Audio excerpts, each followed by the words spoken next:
Uma estrutura de caráter histérico pode se desenvolver, e como na verdade o faz, em meninas que cresceram em lares falhos de um pai durante seus primeiros anos de vida.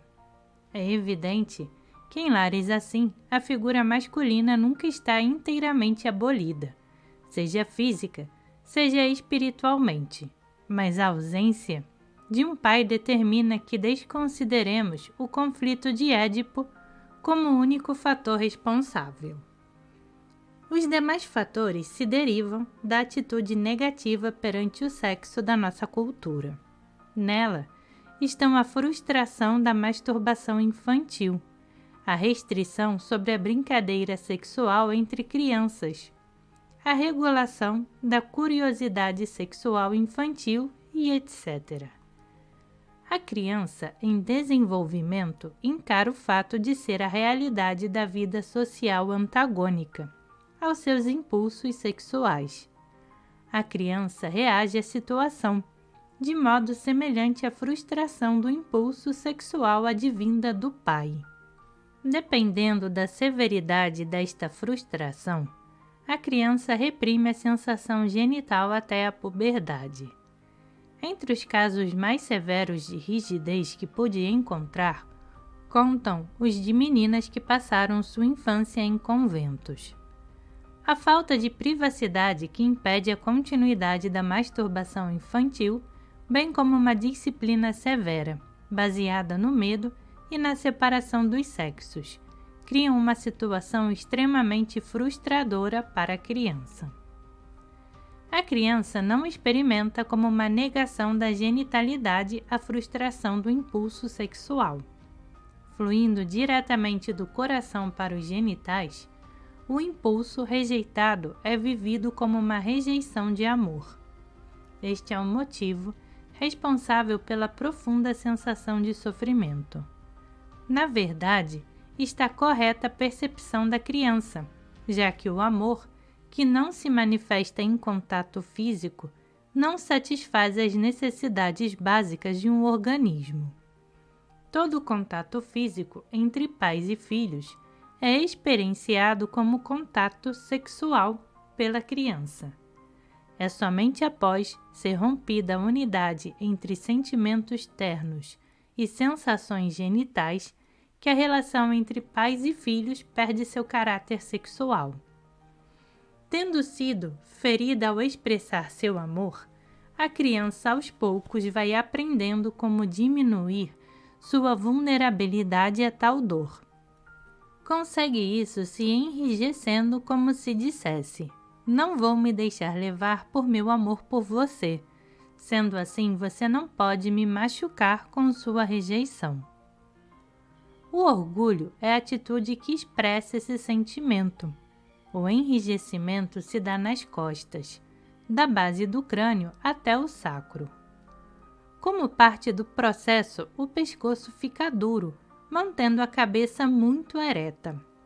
Na medida em que a análise procede no sentido inverso ao desenvolvimento da estrutura de caráter, a primeira grande resistência a ser encontrada na terapia do caráter histérico é o orgulho. O caráter histérico não se abandona ao procedimento terapêutico ou analítico, a menos que este orgulho esteja exposto e seja analisado. É óbvio que o fato de o paciente procurar a terapia indique seu desejo de vencer a rigidez que perturba seu funcionamento. O terapeuta deve mostrar-lhe que está ciente da dor escondida, antes de poder esperar que o paciente amenize suas defesas. Resumirei agora os principais aspectos da estrutura de caráter histérico. O funcionamento do ego está baseado na realidade, do mesmo modo que o funcionamento sexual o está na genitalidade. Mas estes dois aspectos estão superdeterminados na estrutura histérica. São mantidos por um enrijecimento do componente motor agressivo, cuja função é defensiva. O orgulho manifesto no pescoço duro e a determinação marcante do queixo são aspectos egóicos desta atitude de caráter. A firmeza da parte baixa das costas e a retração da pelvis são os correspondentes sexuais da atitude. A agressão passa a ser a antagônica ao lado espiritual, sensível e terno da personalidade. O caráter histérico tem medo de vir a amar, fall in love. Tem medo de cair, em geral, e este medo de cair se manifesta na rigidez das pernas. A ansiedade da queda e sonhos com quedas são mais claramente evidenciados nas estruturas rígidas do que em estruturas de ego menos desenvolvidas. Também vimos que a antítese entre agressão e sensibilidade está refletida na cisão do funcionamento sexual. O componente agressivo é permitido e os sentimentos ternos reprimidos.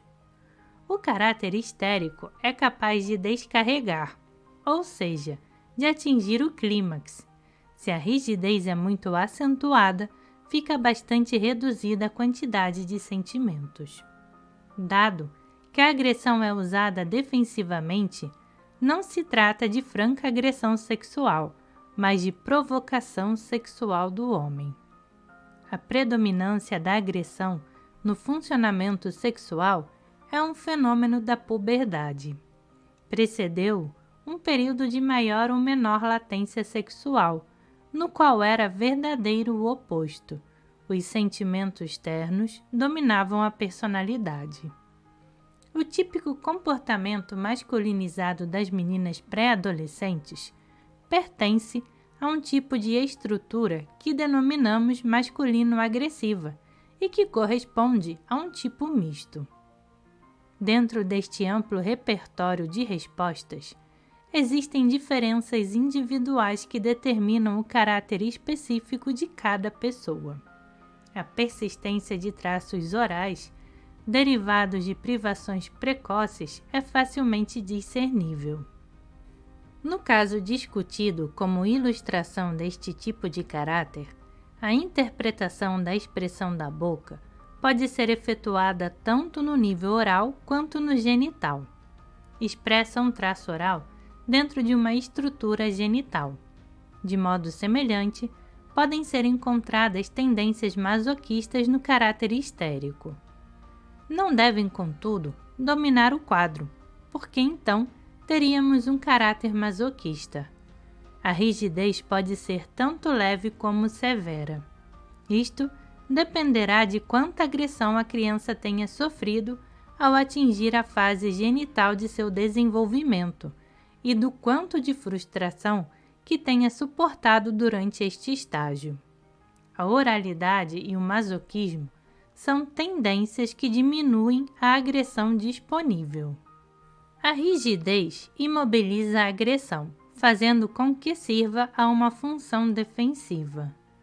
O exame e análise de vários caracteres histéricos diferentes revelaria a semelhança fundamental de suas estruturas bioenergéticas, a despeito de quaisquer distinções importantes quanto a seus aspectos superficiais.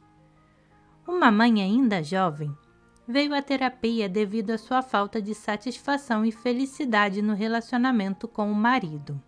Além desta queixa, dizia-se irritável com crianças e se martirizava por não ser uma boa mãe.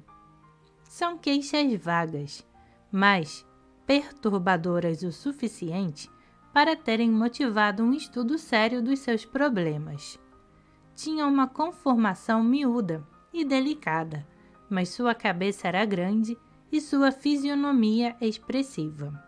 Seus olhos eram alertas, o nariz pequeno e irregular, a boca ligeiramente descolada e um queixo grande.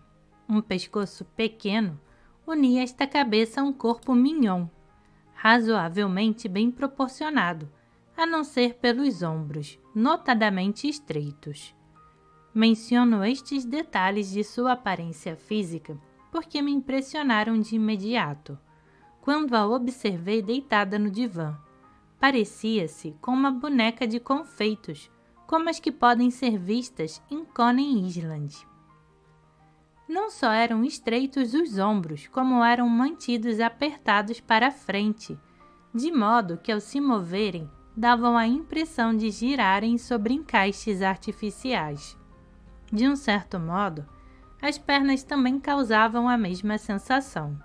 Era, portanto, surpreendente que, com uma evidente falta de força nos braços e pernas, ela conseguisse governar uma casa e 2 crianças pequenas. Tudo o que fiquei sabendo a respeito da história desta paciente carregava a interpretação da qualidade, como se fosse uma boneca. Era filha única e mimada, como ela mesmo disse. Quando bebê, já parecia um pequeno anjinho. Em sua autobiografia, descrevia do seguinte modo a atitude de sua mãe. Ela queria que todos gostassem de mim. Eu devia ser sempre doce e suave, e jamais ficar zangada ou então ninguém gostaria de mim. Sua mãe aborrecia tanto a ela como a seu pai. Comentou que ele tinha um queixo duro. Aos 8 anos de idade teve um ataque de poliomielite, no qual foram envolvidos pescoço, queixo e pernas. É interessante notarmos também que, quando criança, a sua defesa das outras crianças era morder. Quando lhe indiquei sua qualidade de boneca, sentiu de pronto que eu estava com a razão. Mais tarde, em sua autobiografia, lembrava-se de uma professora que a havia chamado de boneca. Apesar de toda essa aparência de boneca, a paciente tinha uma descarga razoavelmente boa, um bom contato com a realidade e um bom funcionamento no trabalho. A rigidez de seu corpo, peito, costas e pelvis apoiava o diagnóstico de caráter histérico. De acordo com este diagnóstico, interpretei o queixo voluntarioso como uma expressão da determinação a ser a menina boazinha, que sua mãe sempre desejara que ela fosse. Uma ligeira contorção da boca ao sorrir, acompanhada de uma piscadinha, fizeram-me suspeitar do diabinho que havia por detrás daquela fachada. Estas observações permitiram-me analisar rapidamente seu problema. Estava realizando uma tarefa de adultos ao governar a casa, ao mesmo tempo em que tentava ser a menina boazinha, fazer tudo direitinho e ser apreciada por todos. Sua determinação estava voltada para estes objetivos. Pouco espanta, portanto, que fosse irritadiça. Eu me admirei muito mais com o fato de ela ter sido capaz de ter ido tão bem todo esse tempo. Apesar da fraqueza dos braços e pernas, esta paciente tinha uma força de ego básica, visível no queixo duro e determinado. Na primeira sessão, esforcei-me para suavizar o queixo, o que provocou uma reação imediata. A paciente chorou amargamente. Não me foi difícil, então, conseguir com que ela expressasse sua ira, tanto intelectual quanto emocionalmente. Ela reconheceu a validade de minhas interpretações. Isso permitiu-me avançar mais vigorosamente com o trabalho bioenergético nas sessões seguintes. A cada sessão, a boneca que havia nela se tornava mais viva. Retrocedia progressivamente o demoninho e sua aparência física acompanhava tais mudanças. Os braços e pernas ficaram mais fortes, os ombros cresceram consideravelmente e na face se desenvolveram mais sinais de maturidade. As queixas, com as quais havia iniciado a terapia, foram gradualmente eliminadas.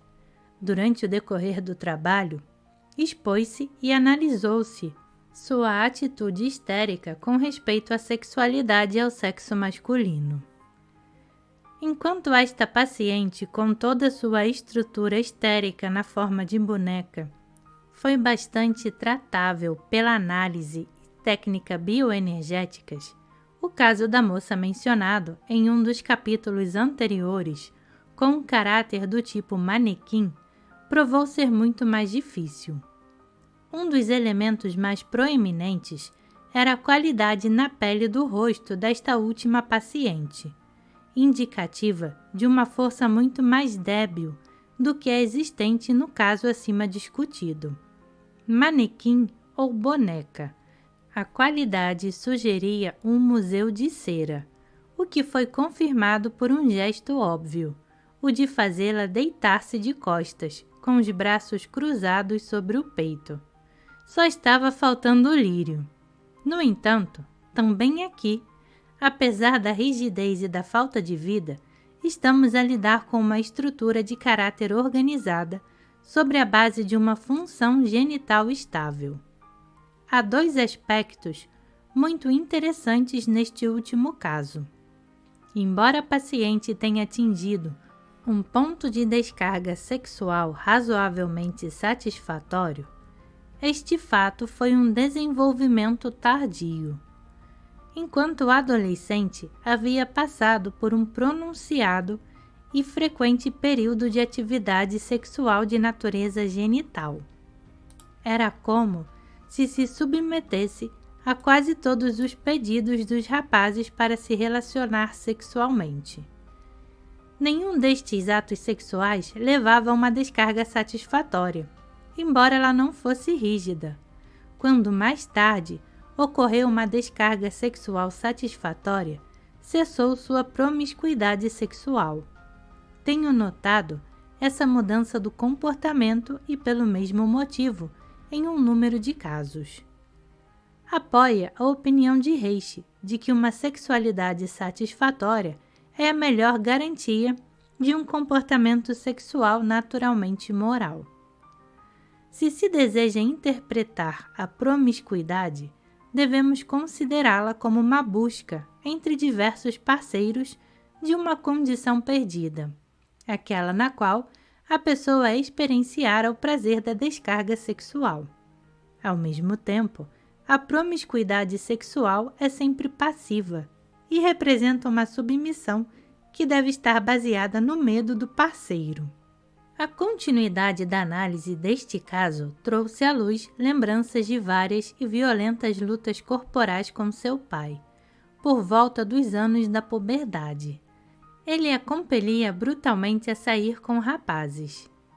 Não tive a oportunidade de completar o trabalho terapêutico desta paciente. A análise havia revelado que sua atitude passiva representava a espera de um homem que, através de seu amor por ela, acordasse a vida adormecida. Ela era a bela adormecida. Quando, no entanto, durante o curso da terapia, esta vida foi remexida dentro dela, desenvolveu-se uma acentuada ansiedade, experienciada como um sentimento de náusea que lhe era muito incômodo. Náusea podia ser relacionada a tenaz, ou seja, podia ser considerada como uma manifestação do poder de ligação de Eros. Esta paciente tinha medo de se envolver de modo emocional com um homem. O problema da transferência poderia ter servido, como ocorreu, como veículo para a elaboração desta atitude. Como disse antes, não completei a terapia. Abandonou-a porque casou-se e mudou para uma cidade distante, o que em si mesmo é um grande passo à frente. Antes de partir, disse-me que havia se beneficiado bastante da terapia. A frigidez, no sentido de ausência de qualquer sensação genital, é um problema puramente histérico. Quase pode ser chamado de sintoma de conversão ou de expressão de uma anestesia ou paralisia histérica. As mulheres de estrutura, de caráter oral ou masoquista, nunca são frígidas. Podem não conseguir atingir descarga genital, mas nunca lhes falta a sensação. Frigidez não é ausência de sexualidade. A mulher frígida pode revelar gestos sexuais óbvios em seu comportamento, mas não terá consciência deles à medida em que não tem sensação genital. É um problema interessante e foi analisado de um ponto de vista bioenergético no seguinte caso. A paciente era uma moça de 18 anos de idade. Procurou terapia porque sentia que sua ausência de responsividade sexual aos homens representava uma perturbação em sua personalidade. Esse conhecimento não se baseava em nenhuma experiência emocional em que sua frigidez tivesse sido percebida como uma falta grave. Ela era ainda jovem. Ao lado deste fato, havia a esperança de que, se aparecesse o homem certo, ela não o decepcionaria. Entretanto, era inteligente o bastante para reconhecer que seu funcionamento presente era patológico. Havia ainda um outro elemento neste problema específico. Quando saía com rapazes, tinha muitas vezes o medo de que seu pai a seguisse. Não era uma alucinação, mas um medo. Pode-se encontrar na literatura psicanalítica diversas comparações entre o problema da frigidez e a fábula da Bela Adormecida. Há pouca dúvida em minha mente quanto à validade da comparação. De fato, a esperança de que surja o amante ideal e liberte a reprimida sexualidade feminina é encontrada em todo o caráter histérico. A viva fantasia sempre compensará o distúrbio neurótico. Mas tudo isso pouco nos esclarece o problema da frigidez, ou seja, se o definirmos como ausência de qualquer sensação genital. Devemos, então, considerá-lo como um aspecto de um problema mais amplo, a inibição da sensação sexual em geral. Teria você alguma expectativa de encontrar associados frigidez e nível alto de energia no organismo? Embora possa parecer muito estranha, esta foi a minha experiência. Sendo o nível energético bastante baixo devido à severa frigidez, a própria rigidez atua como um tubo vazio que canaliza a sensação para os genitais. A observação clínica de pacientes com uma economia energética baixa, tal como o do capítulo passado, no qual a morte já havia atingido a fisionomia, jamais revela a anestesia genital, característica total da frigidez sexual. Esta moça era dotada de vivacidade, modos expressivos, personalidade agradável e terna, e sorriso fácil. Seu rosto era atraente, tinha peso médio, e seu corpo era bem cuidado e proporcionado. Era forte e ágil fisicamente. Os membros do sexo oposto certamente considerariam-na excitante. Nada em sua vida profissional ou em seus relacionamentos com as pessoas indicaria, de qualquer modo, o significado de seu problema. O que torna muito interessante este problema, de uma perspectiva bioenergética, é precisamente esta aparente contradição entre uma produção de energia elevada aliada a um bom embasamento na realidade e a ausência de sensações genitais. É nosso postulado básico que a função genital expresse o princípio de realidade, e temos tentado mostrar que a atitude pessoal frente à realidade se manifesta no funcionamento genital. O caráter histérico é um caráter genital, em oposição aos tipos pré-genitais. Já vimos que o movimento do ego está ancorado com segurança em ambos os extremos de sua trajetória, na função genital e no pensamento realista. Será uma exceção este caso de frigidez? Poderemos explicar esta aparente contradição? A resposta que dou ao problema é que aqui não há nenhuma contradição. A paciente tem um funcionamento genital no sentido de carga e descarga, embora não o perceba. A situação é análoga a que Reishi enfrentou em sua tentativa de compreender o problema masoquista. Reishi escreveu que foi somente quando comecei a duvidar da correção e precisão das afirmações dos pacientes que começou a se fazer alguma luz. No caso, o problema era de como a fantasia ou o ato de ser espancado podia ser vivido como agradável.